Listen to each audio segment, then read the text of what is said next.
It is going to be very, very tough for critics to find anything to complain about with how General Manager Joe Douglas and the Jets performed over the last 3 days and the draft class they assembled, because on paper it is outstanding and it is sure to be rated as one of the best classes in the league. In fact, it's hard to think of any other team that did better than the Jets.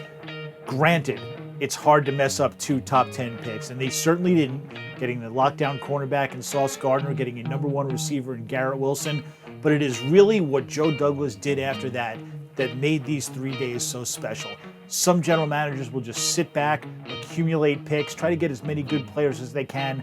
That's not Douglas's style. He is aggressive. He sees players he wants, he goes and gets them and doesn't necessarily worry about the price. When he saw Jermaine Johnson, an edge rusher from Florida State that he loved, falling in the first round, he didn't worry that he was going to have to give up a second-round pick and more to go get him. He went out and got him.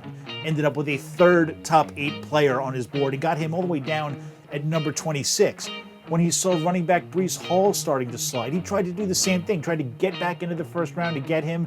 He ended up trading up in the second round to get him, getting 4 players in his first 4 picks who are highly rated on his board, rated near the tops of their positions, and will have an immediate impact on his team. They're going to help them this year, and that is an outstanding way to start a draft. And really, he did well after that, too. He got a tight end in Jeremy Ruckert, who may not have a big role this year, but certainly has a big upside and a bright future.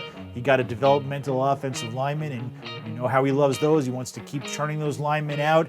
He wants depth at that position. And with his last pick, he may have gotten a steal. He took a defensive end, Michael Clemens from Texas A&M, who's had some off-field issues, including an arrest, had some injuries, so there's a bit of a risk there, but the upside is huge. He had 7 sacks and just an astonishing 46 pressures in 10 games last season.